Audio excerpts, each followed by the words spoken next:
Hey guys, welcome to this video. आज की इस वीडियो में हम देखेंगे EFS which stands for elastic file system, जो कि AWS की एक स्टोरेज सर्विस है। तो चलिए स्टार्ट करते हैं।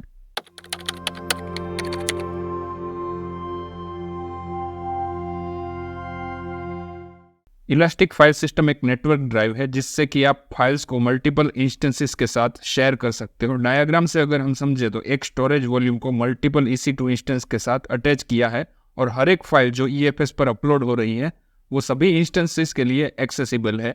और इसको यूज़ करने का एक बेनिफिट ये है कि ये फाइल सिस्टम इलास्टिक है, यानी कि ऑटोमेटिकली स्केलेबल है। फॉर एग्जांपल, जैसे ही आपके नंबर ऑफ फाइल्स वॉल्यूम के अंदर इंक्रीज होती है तो ये EFS का वॉल्यूम है वो ऑटोमेटिकली एक्सपांड करेगा और वाइस वर्सा। मीन्स जैसे कि नंबर ऑफ फाइल्स डिलीट होती है और लेस स्पेस रिक्वायर्ड है तो ऐसे केस में ये वॉल्यूम अपने आप श्रिंक हो जाएगा।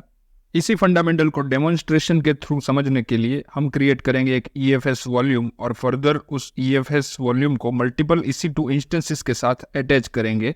डेमो परफॉर्म करने के लिए हम चले जाते हैं EFS के कंसोल में। तो यहाँ पे से EFS को सिलेक्ट कर लेते हैं और यहाँ से क्रिएट फाइल सिस्टम बटन से EFS का एक वॉल्यूम क्रिएट कर लेते हैं। लेट से सैम्पल EFS और डिफ़ॉल्ट VPC में डायरेक्टली क्रिएट कर लेते हैं। ओके, तो हमारा EFS वॉल्यूम है वो क्रिएट हो चुका है। नेक्स्ट स्टेप में हम क्रिएट करेंगे 2 EC2 इंस्टेंस और फर्दर ये जो EFS वॉल्यूम क्रिएट हुआ है उसको वो EC2 इंस्टेंस के साथ अटैच करेंगे। तो इसके लिए चले जाते हैं EC2 कंसोल में, यहाँ से सिलेक्ट कर लेते हैं EC2 और यहाँ से इंस्टेंसेस में चले जाते हैं और यहाँ से लॉन्च इंस्टेंसेस कर लेते हैं। लेट्स से EFS EC2 कोई भी नाम दे सकते हैं और यहाँ से सिलेक्ट कर लेते हैं Ubuntu और 20 और T2 माइक्रो रहने देते हैं और की पेयर की रिक्वायरमेंट रहेगी क्योंकि हम SSH कनेक्ट करके फर्दर EFS के वॉल्यूम को माउंट करेंगे। तो यहाँ से एक की पेयर जनरेट कर लेते हैं। लेट से EFS ये एग्जिस्ट है तो बेसिकली उसी का यूज़ कर लेते हैं EFS और SSH को इनेबल रखते हैं क्योंकि हमें SSH करने की रिक्वायरमेंट होगी। और नंबर ऑफ इंस्टेंसेस में 2 इंस्टेंस क्रिएट कर लेते हैं फाइल शेयरिंग को टेस्ट करने के लिए और यहाँ से लॉन्च इंस्टेंस कर लेते हैं।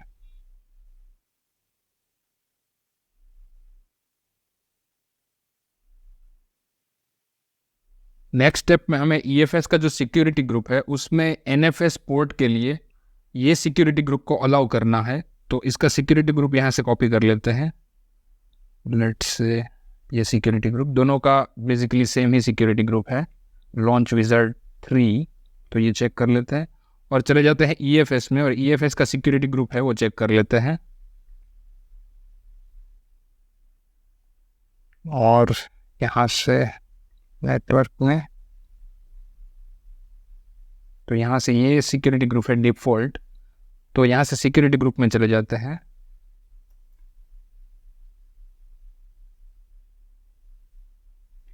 और ये जो डिफ़ॉल्ट सिक्योरिटी ग्रुप है जो कि EFS का सिक्योरिटी ग्रुप है उसमें हमें NFS पोर्ट को ओपन करना है EC2 इंस्टेंस के सिक्योरिटी ग्रुप के लिए। तो ये जो डिफ़ॉल्ट है उसको एडिट कर लेते हैं, यहाँ से एडिट इनबाउंड रूल्स और यहाँ पे एक पोर्ट को ओपन करना है जो कि है NFS। तो ये 2049 पोर्ट है वो हमें ये जो लॉन्च विज़ार्ड 3 है उसके लिए ओपन रखना है और ये रूल को सेव कर लेते हैं। अभी हमारा EC2 है वो EFS को एक्सेस कर पाएगा जब भी हम माउंट करेंगे। नेक्स्ट हमें माउंट करना है EFS on both the instance. तो इसके लिए पहले फर्स्ट इंस्टेंस पर SSH कनेक्ट कर लेते हैं और फर्दर वहाँ पे सर्टेन कमांड्स रन करेंगे जो यहाँ पर हमने प्रिपेयर किए हैं। सेम कमांड्स आपको AWS के ऑफिशियल डॉक्यूमेंट्स में से मिल जाएंगे तो आप वहाँ से भी चेक कर सकते हैं और अल्टरनेटिवली GitHub का लिंक डिस्क्रिप्शन में मिल जाएगा तो आप वहाँ से भी डायरेक्टली कमांड को कॉपी कर सकते हैं। तो SSH करने के लिए वापस से चले जाते हैं इंस्टेंसेस में और पहला इंस्टेंस सिलेक्ट करके यहाँ से कनेक्ट में चले जाते हैं और ये जो SSH क्लाइंट है उसको कॉपी करके टर्मिनल में चले जाते हैं और यहाँ से क्रिएट SSH कनेक्शन कर लेते हैं और यस।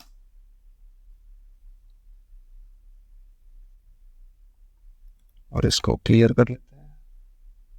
तो ये वो कमांड है जो हमें दोनों ही इंस्टेंस पे 1 बाय 1 रन करना है। तो सबसे पहले ये कॉपी कर लेते हैं और ये sudo apt अपडेट जो कि पैकेजेस को अपडेट करेगा। और नेक्स्ट कमांड कॉपी कर लेते हैं।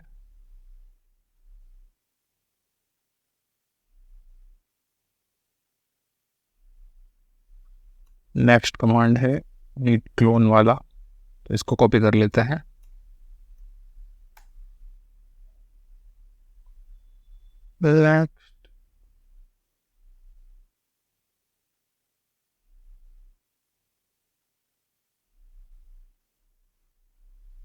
अभी ये जो हमने डायरेक्टरी क्रिएट की EFS, वो हमारी नेटवर्क ड्राइव होगी। तो EFS डायरेक्टरी के अंदर हम जो भी रखेंगे वो नेटवर्क के थ्रू शेयरिंग में रहेगा।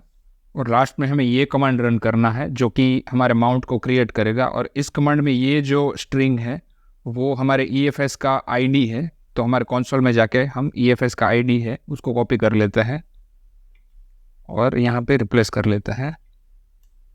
और ये जो कमांड है वो हमें रन करना है।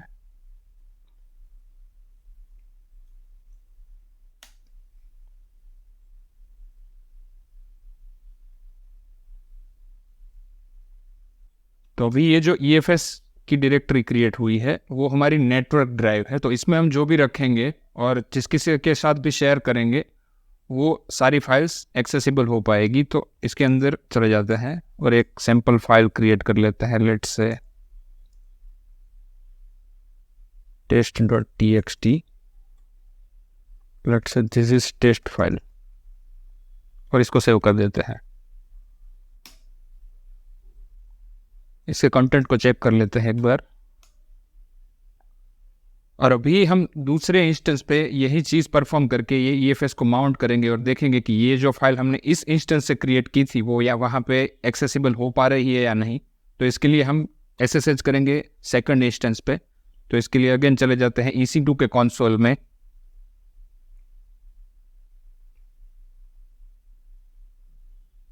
और यहाँ से दूसरा इंस्टेंस है वो सिलेक्ट कर लेते हैं।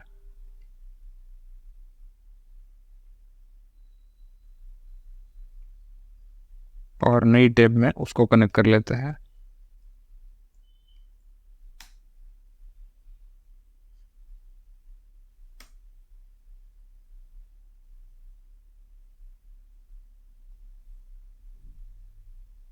और ये सेम स्टेप हमको फॉलो करने हैं।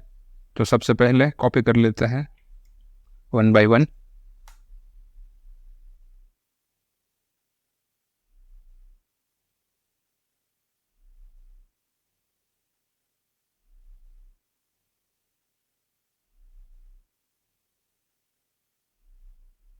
ओके, तो यहाँ पे सारे स्टेप्स परफॉर्म हो चुके हैं और EFS है, पूरी डायरेक्टरी भी क्रिएट हो चुकी है। तो हम डायरेक्टली उसमें जाके चेक करते हैं। तो यहाँ पे हम देख सकते हैं कि जो फाइल हमने पहले इंस्टेंस से क्रिएट की थी वो भी यहाँ पे दिख रही है। और वाइस वर्सा अगर कोई फाइल हम यहाँ से भी क्रिएट करते हैं, let's say sudo vi let's say sample.txt, और इसमें कुछ कंटेंट लिख देते हैं दिस इज सैम्पल, और इसको सेव कर देते हैं। तो यहाँ पे अभी टेस्ट और सैम्पल दोनों ही फाइल यहाँ पे दिखेगी। और सेम अगर फर्स्ट इंस्टेंस से भी देखें तो यहाँ पे भी वो दोनों ही फाइल दिखेगी और सेम है। उसका कंफर्मेशन के लिए चेक कर लेते हैं।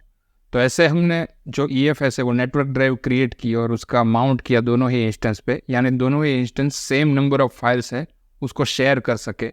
EFS का यूज़ आप एप्लीकेशन की ऐसी फाइल्स के लिए कर सकते हैं जो कि सेंट्रलाइज रखने की रिक्वायरमेंट हो। अगर कोई एप्लीकेशन है वो मल्टीपल इंस्टेंसेस पे लोड बैलेंसर के थ्रू रन हो रही है, तो ऐसे केस में हमें EFS के थ्रू वो फाइल्स को मेंटेन करना रहता है ताकि वो मल्टीपल इंस्टेंसेस में शेयर्ड रहे। तो आई होप कि ये वीडियो आपको इन्फॉर्मेटिव लगा होगा। तो मिलते हैं नेक्स्ट वीडियो में। Till then have a nice time.